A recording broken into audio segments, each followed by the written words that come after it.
Concord is probably setting the record for the biggest gaming flop of all time. It took an estimated 200 million to make. Now, we don't know for sure. Some people are saying it could have been as low as 50 million, but 200 is the agreed upon estimate, and 8 years of development to get this game going. Sony invested a lot into it. There was it recently announced was the secret level show on Amazon, right? And there's going to be a Concord episode. So Sony was all in on this. A lot of the there was another game that was recently they had, I think, postponed or canceled or something because they were saying that they were thinking that Concord was going to be the next big hotness. They have a controller out, which they're still selling. If you want to buy the Concord controller, you can still get it. So they definitely thought that this game was going to take off and be the next big thing. And a lot of people, when they first saw it, they were like, "Nah, this game looks." When it was first announced, and it was mysterious, and people were like, "Ooh, it's this space exploration thing that looks really fun." But then when they showed the actual gameplay, and people were like, "Oh, it's an arena shooter or a hero shooter or whatever," I'm not so on board. And then people started playing it, and they were like, "Okay, it's not groundbreaking in any way, but it is." I'm apologizing here because we're doing construction next door, so if you hear grinding, that's what's going on. But people played it and they were like, what? It's not that bad. It's actually pretty good. Not amazing, but it does have some fresh ideas. It does some things right.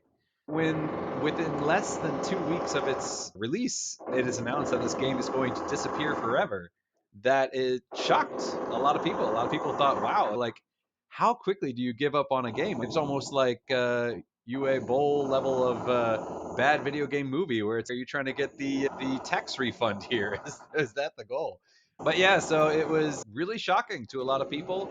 In good faith, Sony said, hey, you know what? We're sorry that this happened. We're sorry that this failed as dramatically as it did. Full refunds for everyone. So if you're anybody who played the game, you're getting a full refund. You'll get all that money back. You didn't spend a dime on it, so don't feel that bad. There was a lot of kind of fun stuff going on at the end where people were really trying to get the platinum, but there just wasn't enough time to grind out the platinum. So people were just jumping off cliffs and matches just to end the matches as quickly as possible and grind that to get the platinum out. So that was a bit of a story there. But yeah, as far as to why it failed, there's a couple different reasons. One is an oversaturated market for these kinds of hero shooters. So you're competing with some really big names. This is not the only hero shooter that's come and gone. So in that regard, not too shocking. There's also when the game was finally revealed to us, a lot of people didn't like the aesthetic. They felt that the game was a little bit too, I guess you could say, progressive would be the word that might be the polite way to say it. Things like some of the character designs or the fact that the robot is getting pronouns now and that sort of thing, that turned a lot of people off. There's been a lot of social friction in that space. A lot of games that we've seen that have been pushing this kind of design, Dustborn, this one, Star Wars Outlaws to an extent, are not performing well. Whereas games like, say, Black Myth Wukong, which was accused of not having enough diversity early on, is being really successful. So there's that kind of culture push against games like these now.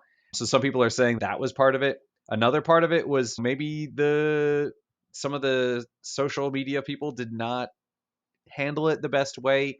One of the quotes was when it wasn't performing well, somebody said, I'm sorry that this has to be your first game. I don't think it's you. I don't think it's any of the devs' fault that this game does poorly. It was just wrong time, wrong place kind of thing. And the dev responded with, I don't really care. But why would I care what a bunch of talent? Why would I care about a bunch of talentless freaks hating on it?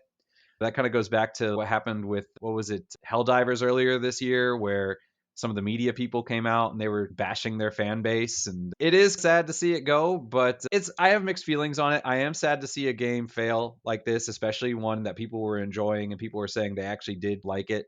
But at the same time, would I have bought it? No, it was never on my radar for something to buy. So does it affect me? No. And I guess that's a selfish way to look at it. But at the same time, if I'm not buying it and other people aren't buying it, then yeah, I don't know. It's a weird spot. I don't know. What do you guys think?